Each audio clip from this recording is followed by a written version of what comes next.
We're going to start. Before we begin today, we have to address a few incidents that happened during yesterday afternoon's session. First and foremost, it takes a lot of guts for the candidates to come up here and make a speech in front of hundreds of students, so the only thing that we ask is to have your respect. Please refrain from any disruptive behavior, such as playing on your phone or asking questions that do not pertain to the debates. If you should not be interested in the debate, please show respect to your classmates and refrain from disruptive behavior. With that being said, on behalf of the 2023-2024 IPLE class, we would like to take a moment to thank you all for coming to today's debates. Before we continue on with the debates, we would like to remind all students to be respectful to the candidates and refrain from talking and using your phones or any other distractions during the debates. The structure of today's debates will proceed in the following format. We will hear from two debates today. The first will focus on equal parental adoption rights.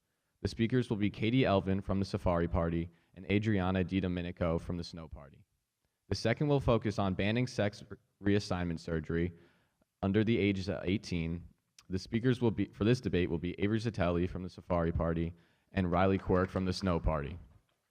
Each speaker will have a total of 7 minutes to speak and answer questions. After each speaker presents their speech, the opposing speaker will have the opportunity to ask one question. After both speakers present their arguments, the audience will be allowed to ask 2 questions. After both debates have been completed, we will open up the floor to questions from the audience. Ms. Elvin, you have 7 minutes. Today, we delve into a critical aspect of adoption that often receives insufficient attention, the role of the father's consent. Too often in this modern age, the father of a child is overlooked. It is time that we take a stance and give these fathers the rights they deserve. Hello, my name is Katie Elvin, and I'm running for the position of governor, along with my campaign manager, Michael Holden, on behalf of the Safari Party.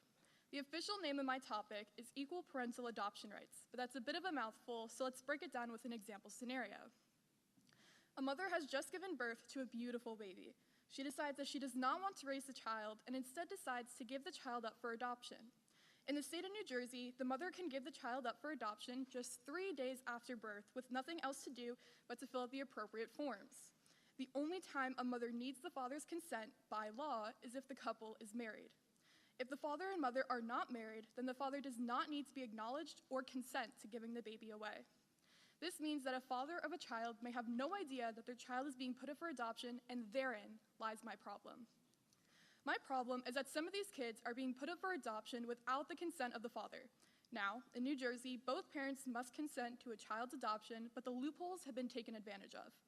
These loopholes include an absent father, an unknown identity, and if the father is simply not told about the pregnancy. If someone is being denied the opportunity of fatherhood simply on the basis of not being told beforehand, then there is something seriously wrong.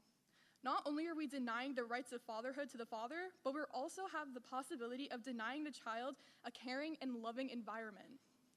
The basic adoption law regarding consent states that by law in New Jersey, both parents must consent to a child's adoption. This protects fathers unless they meet the following criteria. If the biological father is absent, his identity unknown, he's not told about the pregnancy, or he doesn't object to the adoption, then the adoption can proceed and his parental rights terminated. Today, I am standing here to defend the men that fall under the aforementioned categories. Informing the father of the child if he is unknown has its proper channels. There are already investigations in place to aid if the father is unknown. These searches include sending notices to a last known address of the father, inquiring to any family or friends, or making inquiries to public agencies. While these searches and investigations are currently available, they are often not used because people do not care enough to use them. Well, I care. I care about these fathers, so if I were elected governor, I would support the use of these searches to find birth fathers. In using these searches and investigations through adoption centers, we have a chance at finding an unknown father. Of course, if the investigation fails, then we will no longer continue with it. Again, the main goal is to give equal opportunity for everyone involved, not use all of our resources in finding one dad. There is one very common circumstance which allows for the father to not know about having a child: a one-night stand. In these cases, mothers usually don't know who the father is and then continue on the pregnancy without him. It is in this scenario that I want to enforce stricter rules and regulations for the fathers and their consent. I want to be able to inform these fathers of their fatherhood to see if they would like to be a part of the child's life. We would then use the searches mentioned prior in order to find the fathers. If the father does not want the child, then we are not going to force him. He would then sign away his parental rights, just like the mother, and then could go about his day as if nothing had happened. It is commonly known that fathers are often overlooked when it comes to children. Mothers are always the first option, especially when a child is in need. The societal standard that we all uphold not only hurts the fathers, but the children as well. While these standards take away chances from the fathers, the same can be said for the children. If we take away a child from their father without even considering him, then we could be subjugating this child to years in the foster care system. We, as a society, have always put mothers first, but now it is time to consider both mothers and fathers equally. This is not the time to stand on stereotypes or societal precedents, but instead to think about the bigger picture, the future of a child.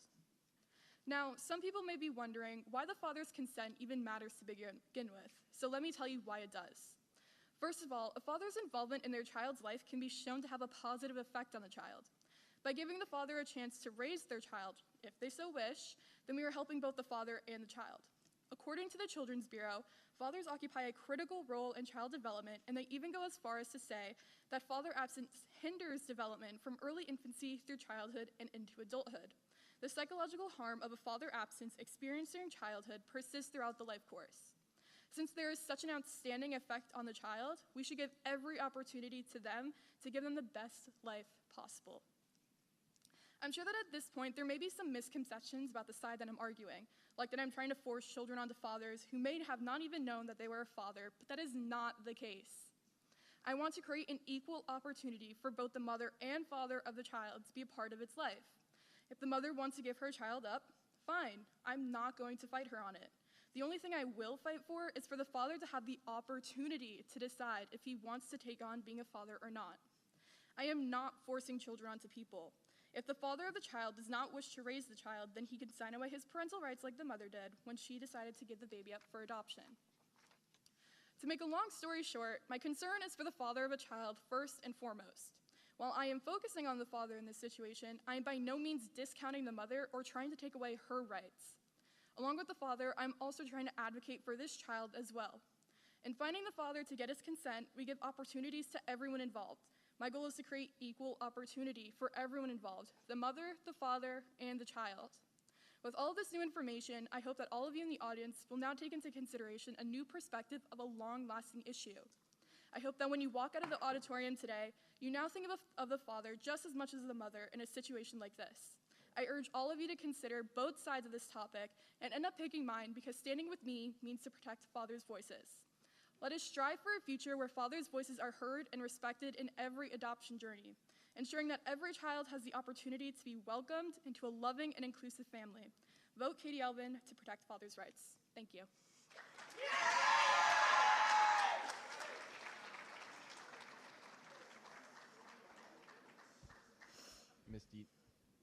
Ms. DiDomenico, you may ask your question.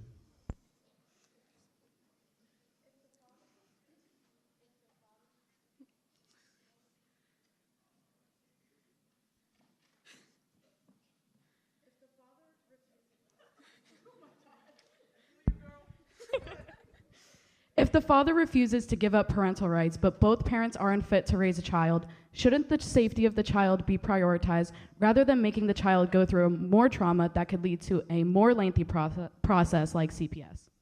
Of course, that's a great question. So when considering the placement of a child, the first thing that is to be considered is the safety and environment of which the child is going to live. So if the father and mother are deemed unfit in any scenario, the child will be taken away from the parents and put into Child Protective Services or CPS so that the child can be placed in a safer environment. So I feel that that would also stand in this situation as well, where we would consider the environment that the child would be raised in order to give them the best possible raising that they could possibly have. Thank you.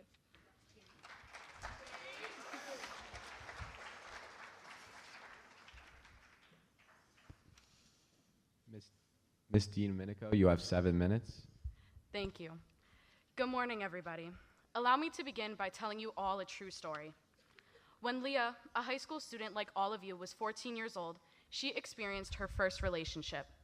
She was young, and the thought of having an older man interested in her seemed flattering. This man, a 22-year-old, seemed to have no edges. He was perfect until one day he began to reveal a different side of himself. He started to become abusive. At just 15 years old, Leah became pregnant with his child. A 15-year-old girl became pregnant because of a 22-year-old man. She had hoped that he would change his ways with being given the title of father. However, for Leah, this was not the case. Instead, it seemed to make things worse. It started with small things like insults, but then escalated into hurtful messages, then purposefully ignoring her to hurt her. They were in a long-distance relationship for some time, but that did not seem to matter, as he was still verbally and emotionally abusive. This was until he was with her and he decided to get physical. He threw her on the bed while she was pregnant. Being pregnant with his child did not act as a deterrent to the abuse. As her due date inched closer and closer, his actions worsened. As Leah once said, "One night we argued, and it was a particularly bad fight. He pulled a knife out on me." He pulled a knife out on the girl pregnant with his child. He also proceeded to cheat on her multiple times during her pregnancy and always made her aware she was the reason he was going to kill himself. This is a true story of a girl who was a victim of abuse. No part of this story is fabricated or a lie. It is the full truth. And unfortunately for many pregnant women, this can be their reality in one way or another. Rape, neglect, and abuse are just many of the concerns women may have to face daily, including during pregnancy. My name is Adriana DiDomenico, and alongside my campaign manager, Sebastian Restrepo, I am here to speak on behalf of women to allow them to have a choice to give up their child for adoption without needing to tell the father. According to multiple CDC studies, an estimated 2.9 million women in the United States experience a rape-related pregnancy in their lifetime. On top of this, they may be forced to raise the child with that father, not being able to give the baby up for adoption. Those babies will serve as a constant reminder of the men who raped them and tarnish their self-image. Although this is not an argument about abortion, many people will say as an alternative to abortion, well, why not put up the child? Seems easy enough and it'll get the child off of your worry, right? Wrong. In majority of the United States, you need the consent of both parents to give a child up for adoption. Why should a woman facing abuse, neglect, victimization, and possibly harassment need to ask the man carrying out these actions for permission? I am here to change that. However, there is and can be a misconception. This is not anti-man or something to have against men. It is to protect the women who face these horrible things. It is to be a voice for the women who feel helpless in times of need. Again, I want to make this very clear that by no means this is an argument against men. I am not fighting to be against men, but rather fighting to protect women in these abusive relationships. I am fighting for the women that cannot go to the father because they were raped, abused, or neglected. I am fighting for the mothers who should not have to ask the fathers for permission to give their child up for adoption. Let's take some facts into account. My opponent is in support of having the father's consent across the board, but what about cases of rape? Are you going to force a traumatized woman to ask her rapist if she can put up her rape-conceived child up for adoption? Does that seem ethical to any of you? Is this really serving the victim justice? We're only going backwards if we follow this, and we need to have progressive minds and be open to giving women a choice. Now let's look at cases of abuse. We already heard the story of Leah, the abused 14-year-old girl with pregnant with a 22-year-old man's child. What happened to Leah does and can happen to many women. The truth is, nobody can prevent abuse, rape, or neglect, no matter how hard we try, and no matter how many precautions we take. But supporting such a harmful bill is just as harmful to the woman who's being hurt through these actions, such as slapping, pushing, punching, and being threatened with death. She has to ask the same person inflicting harm on her permission to give a child up for adoption? You cannot claim to be pro-women or feminist while also being in support of a bill that proposes quite the opposite. This is diminishing the rights of a woman. In 1848, women started to fight for equal rights. In 1848, women fought for a choice and to not be oppressed. To follow through with a law that can be so harmful is only pushing us further back in time. It is extremely disrespectful to the women who fought for us and for the women still currently fighting these battles of rape, abuse, and neglect. By carrying out this law, we are not progressing as a society. At the end of the day, I am here to stand for women's rights. I'm here to allow women not only to have a voice, but to be able to have a say in their choice to giving up their child for adoption as well. Join me in the fight to bring justice to women all over the state and vote for Adriana DiDomenico in this year's IPLE election. Thank you.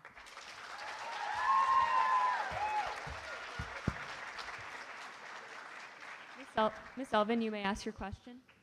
According to CASA, the court-appointed special advocates of New Jersey, there is an upward of 6,000 children in foster care each year. Approximately 1/3 of children suffer abuse or hardships due to foster care and the adoption system we currently have in place.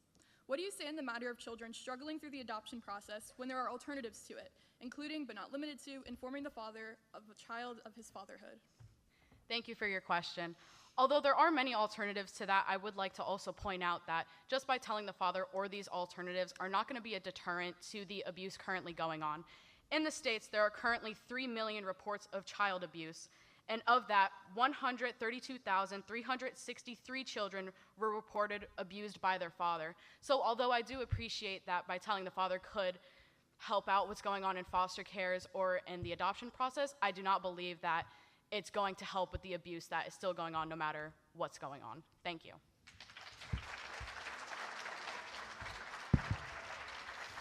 We will now look for 2 questions from the audience.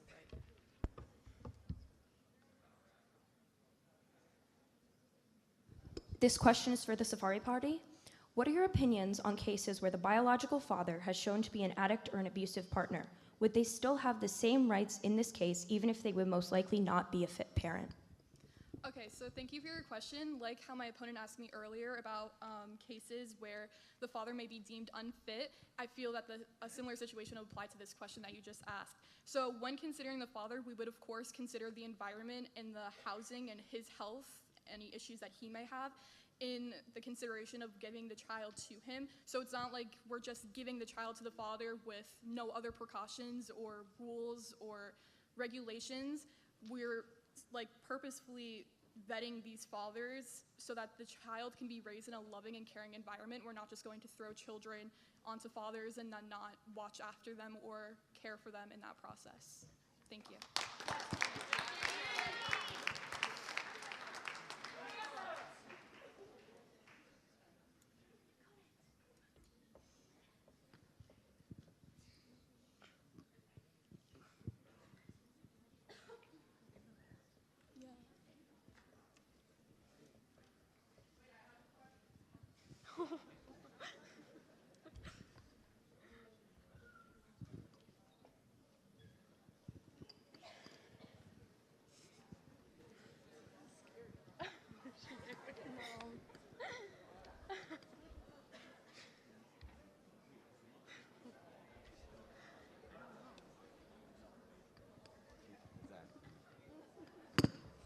This is for the Safari Party. If the mom doesn't want the baby and the dad doesn't want to put the baby up for adoption, what stops the mom from abusing or neglecting the baby? Okay, so that's a very extreme question, but Speak up, speak up. it's not. It is? Okay. In the case of the mother wanting to put the baby up for adoption and then the father not wanting to, then the child would go to court, obviously. So there would be social workers, and they would go in front of the court and declare what they want, whether or not they want to raise the child or not. So if the mother doesn't want to raise the child, then we would be by no means forcing the child to live with the mother until whatever court case is settled. The child would be taken from the home while the father fights the adoption process, or until he goes to the courts himself and declares that he wants to father this child. And there are proper steps for that. Like you can do like an affidavit of your parenthood and declare that you want to raise the child, and in doing that, then he would be allowed to take the child home and raise it instead.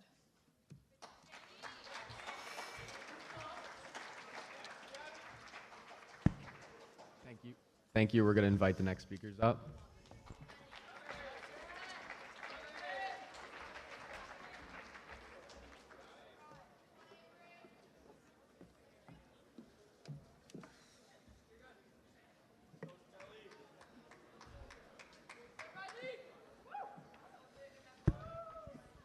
Mrs. Ellie, you have 7 minutes. Imagine you're 10 years old, sitting in a doctor's office with your parents, while you start overhearing a list of unknown words to you. Necrosis of the vagina, urethral stenosis, urinary tract stenosis, loss of erotic sensation, infection of the phallus, dehiscence.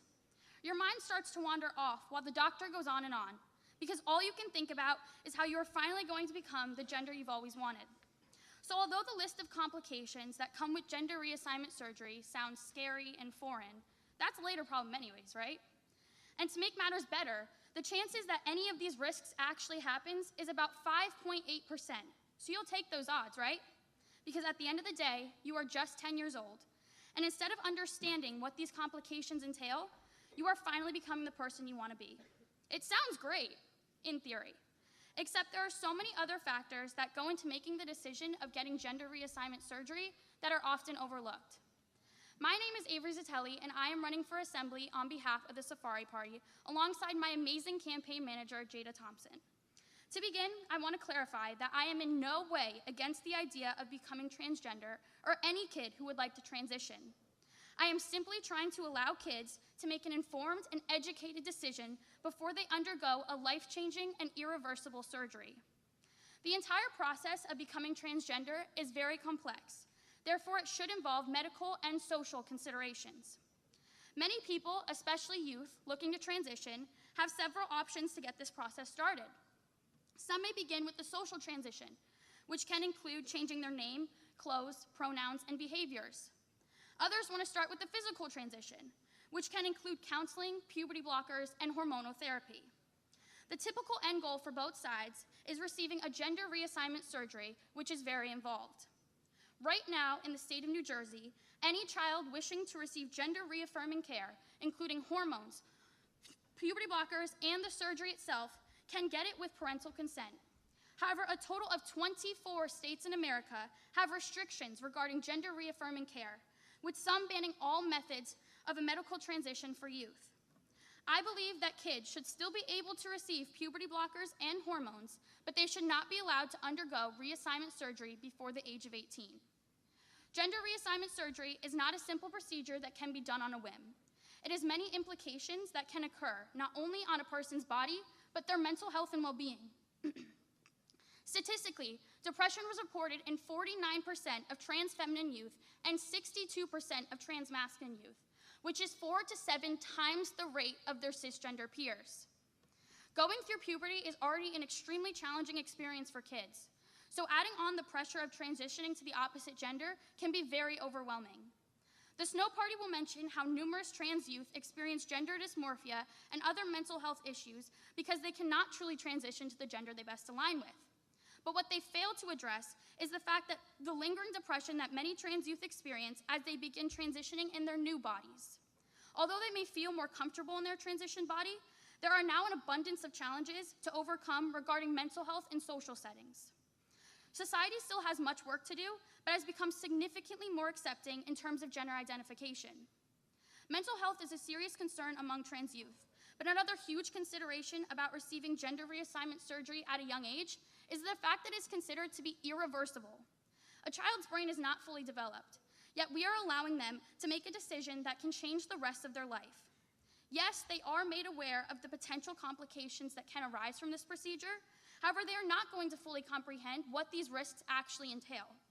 They do not understand how dangerous and invasive this surgery can be. So is that really informed consent? Kids are still trying to figure out their identities and understand their gender. So shouldn't they wait until they are fully developed and educated in order to make that decision themselves? In the US, people cannot get a tattoo, vote, serve in the military, or get a Costco card until they are the age of 18. Yet we are allowing children to go through a surgery that is extensive and permanent as early as the age of 8. Safety first is an expression I'm sure you've all heard of at some point in your lives. With New Jersey's current laws, this statement does not apply to youth gender reassignment surgery. It has been proven and recommended by doctors that waiting to get the surgery further into puberty makes for a smoother and more enjoyable transition and recovery. By moving the legal age of gender reassignment surgery to 18, kids can start to prepare their bodies for such a change by using puberty blockers and hormones. Both of those options are completely reversible depending on where you are in that treatment and give a child more time to decide if they truly want to proceed with the surgery. The entire point of banning gender reassignment surgery before the age of 18 is to help kids both physically and mentally. Getting the surgery before being fully developed can be a much more complicated process. In 2019, CNN Health reported that only 7% of people who decided to go through with gender confirmation surgery were between the ages of 12 and 18. 52% of surgeries came from people 19 to 30 years old. The majority of gender-affirming surgeries came from an older age group simply because it is safer. These individuals used their childhood to figure out if surgery is something that they actually want to proceed with. And then once physically ready, they transitioned. Knowing all of this, imagine you are 10 sitting in the doctor's office while you get read what seems like a million unheard of words. All you are thinking about while this extensive list is being said is the fact that you are finally going to become the person you've always wanted to be. Since you are so young and tunnel visioned, it sounds like the best idea ever, so you decide to go through with the surgery. But as you grow up and develop through puberty, you didn't realize how difficult it would be to adjust to your new lifestyle. Maybe you wish you waited until you were more physically mature, or maybe you wish you didn't get it at all. Now it happens. By banning gender reassignment surgery until the age of 18, we provide a crucial buffer period, allowing children to explore their identity, undergo reversible transitions, and make decisions aligned with their true selves. Please vote for the safety of kids and their bodies. Vote for Avery Zatelli on behalf of the Safari Party.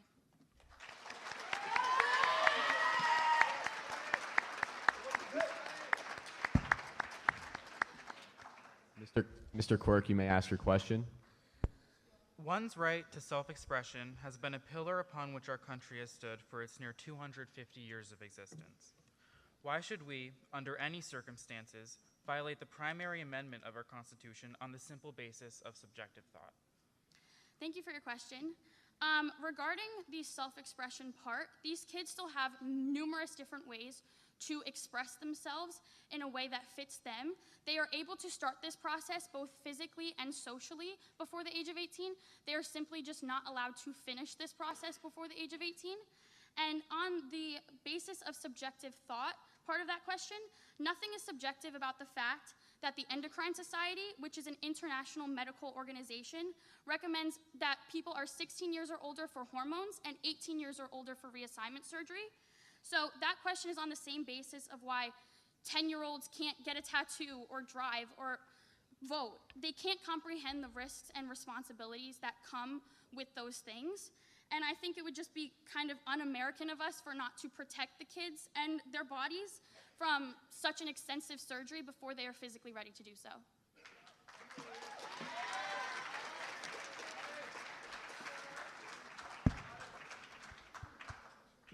Mr. Quirk, you have 7 minutes. December 28th, 2014. Leila Alcorn, born in Ohio and age 17, takes it upon herself to commit suicide by walking into oncoming traffic. A struggle with gender dysphoria had pervaded her life for 10 years, and she had come out as a transgender woman only several weeks prior. March 6th, 2018. Hope Verbeek, born in Florida and having just turned 18, kills herself by stepping off the 12th-story balcony of her mother's apartment building. Though she had received gender-affirming care in the form of hormone therapy and breast implants, Hope had decided that, in her own words, she had lost faith in the world and could not see her way out of the wrong body. Florida is one of 24 states, of which Ohio is also included, where statewide bans on forms of gender-affirming care, like sex reassignment surgery, have been implemented. The month of May, 2022. Texas. 3 teenagers who identify as transgender attempt suicide in response to legislation targeting gender-affirming care, deeming such an abstract form of child abuse. All of these instances of suicide or an attempt to commit suicide carry with them a universal theme, that if further action is taken to inhibit a transgender individual's right to pursue gender-affirming care, rates of self-harm will grow. Rates that have skyrocketed to over 60%.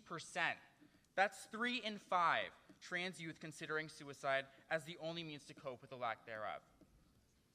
My name is Riley Quirk, and alongside my campaign manager, Carly Atwell, I am running for state assembly on behalf of the Snow Party. I stand here today hoping to convince you all to maintain the right of trans youth to pursue sex reassignment surgery. To convince you all against the Safari Party's blatant attack on the maintenance of bodily autonomy. And to convince you all of one very simple thing: to maintain what already is. As of now, Executive Order 326 protects the very thing my opponent wishes to get rid of: the assurance that all people, regardless of age, gender identity, or sexual orientation, can pursue all areas of gender-affirming care encompasses. That includes sex reassignment surgery. Ms. Atelli will try to convince you that there is a definitive distinction between sex reassignment surgery and gender-affirming care, and that the latter is far less permanent and should therefore be tolerated. This is a fallacy. Hormone therapies, which are commonplace among trans youth, incur enduring alterations to an individual's internal composition that would necessitate surgery to reverse or would remain completely irreversible. Establishing the precedent that permanence should even be within the realm of consideration when looking at today's topic will no doubt lend itself to restrictions that go beyond just sex reassignment surgery. And this isn't just speculation. Of the 24 states that enforce a ban on gender-affirming surgeries, all 24 have pieces of legislation that inhibit transgender youth from receiving other forms of gender-affirming care. Every single state. And so to advocate for a ban on only a certain portion of such care is to advocate for its entire removal, period. It's admirable that Ms. Atelli hopes to find a middle ground, a place where we can maintain portions of treatment for transgender youth, but exclude others that may contain certain levels of risk. But I shouldn't have to remind us that so too do all surgeries have risk. I would also like to emphasize the fact that just because they are children does not necessarily mean that they have an impaired sense of judgment, at the very least not with regard to their gender identity. Of course, there are some instances of transgender youth identifying as genderqueer and later, as they grow up, coming to realize that they are instead same-sex oriented. But we can't enforce a ban on the many for the misconceptions of the few. The Journal of the American Medical Association explicates this idea via a study performed on transgender adults. Those interviewed regarded their first feelings of gender dysphoria arising as early as 5 years old, with the AMA drawing the conclusion that an individual's gender identity is fully developed by the age of 7. With this in mind, we have to separate the notion that identity and personality are the same thing. Yes, they are facets of each other, but a distinction must be drawn. Personality is expected to change and to be born anew over the course of a child's childhood. But their sense of identity, their sense of gender identity, remains relatively persistent.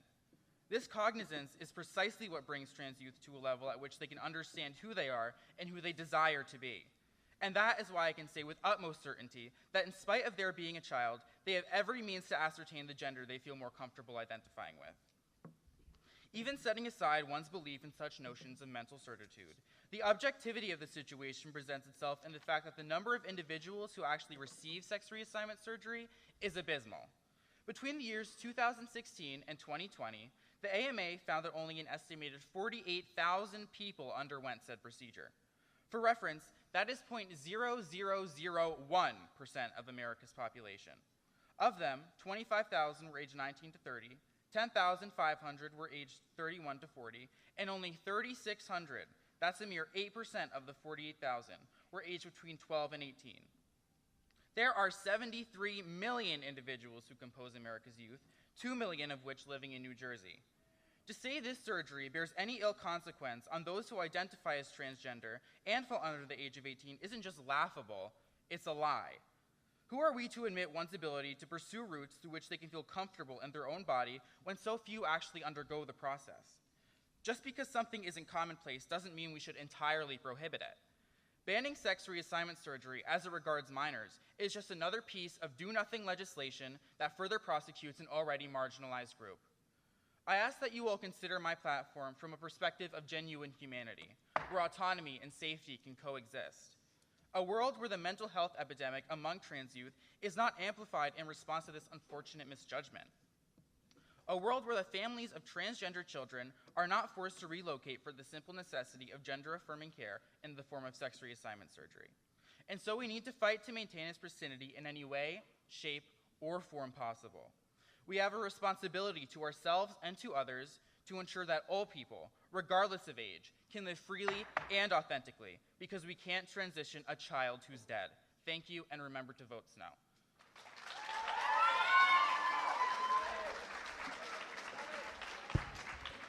Ms. Atelli, you may ask your question. Being as many adolescents already experience symptoms of depression and anxiety, do you feel this mental health struggle will be exemplified among youth looking to transition, considering the social pressures that come with that stage of life? So I think one of the misconceptions that you brought up during your speech is that the origin of a transgender youth's anxiety and depression is from their transition. The inverse is true. that anxiety and depression is relieved by their transition, by relieving their gender dysphoria.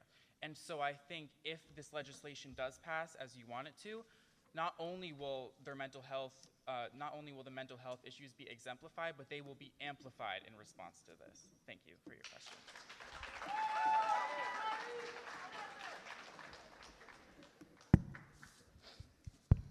We're gonna have 2 questions from the audience.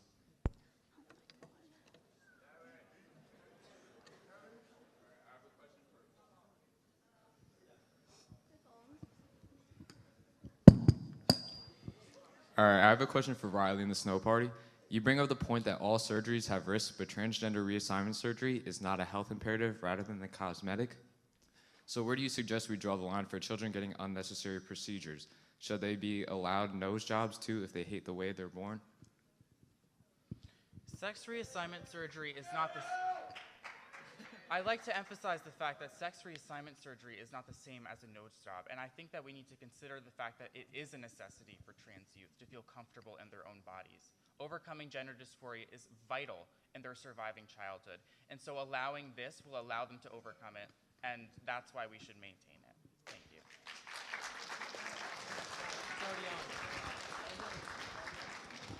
My question is for the Snow Party. So you say that we should allow our youth to experience surgeries that can alter their bodies in ways that would make them feel more comfortable, yes, but also because they would be so young and their bodies are first developing still, is there, like, how would you account for any risk of like health issues that might arise with with their hormones and or not hormones, with all the complications of puberty, and you're adding more things into their already changing body. So would there be more of a risk by allowing them to do this at such a young age?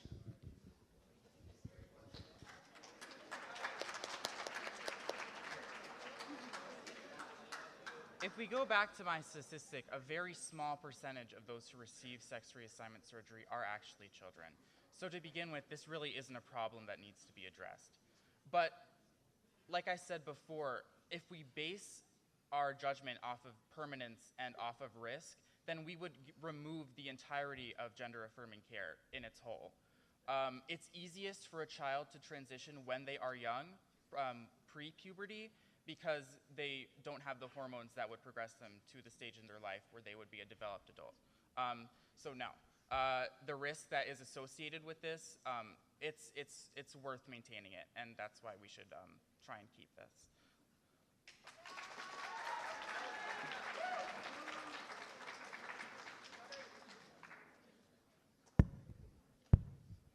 We're going to invite all speakers and campaign managers up to the stand, please.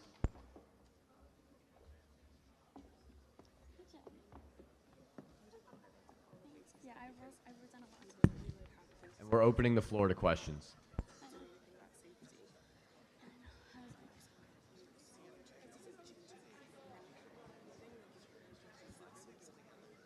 Hi, this question is for the Snow Party for the second debate that we went over. When a patient undergoes surgery, the most important thing is that they have a support system who can help them heal afterwards. If these transgender youth are in such terrible mental conditions in which they are considering suicide, shouldn't those who are around them help them get mental health care instead of sex reassignment surgery, which will just further decrease their morale since it's so life-changing? You also mentioned that it will relieve their mental health issues. Where's the proof of that? Can you please specify?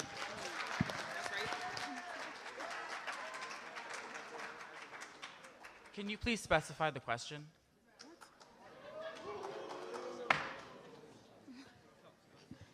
I'd like to have an answer to the second one. Where's the proof that they'll be relieved from their mental health issues after getting this sex reassignment surgery?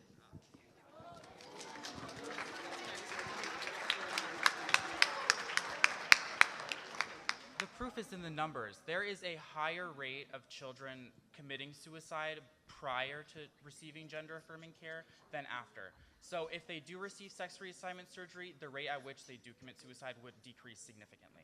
Thank you for your question.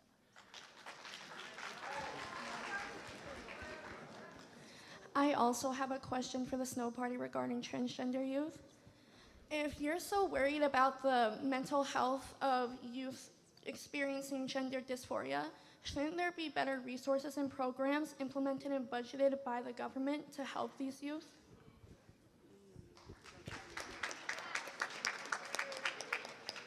I absolutely think that there should. There should definitely be more outreach programs through which transgender youth can receive the mental health care that they need. But I do think that sex reassignment surgery and gender affirming care is one of those routes that they should be allowed to pursue when trying to quell those thoughts.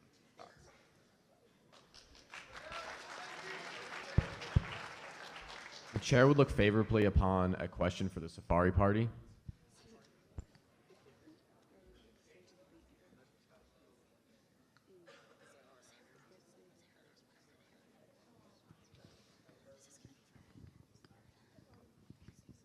This question is for the Safari Party. In your speech, you mentioned that transgender children have a rate of depression 60% higher than cisgender kids. Is this depression rate caused by the fact that they're transgender, or is this caused by other factors? That's a really great question. I think it is caused by a little bit of both.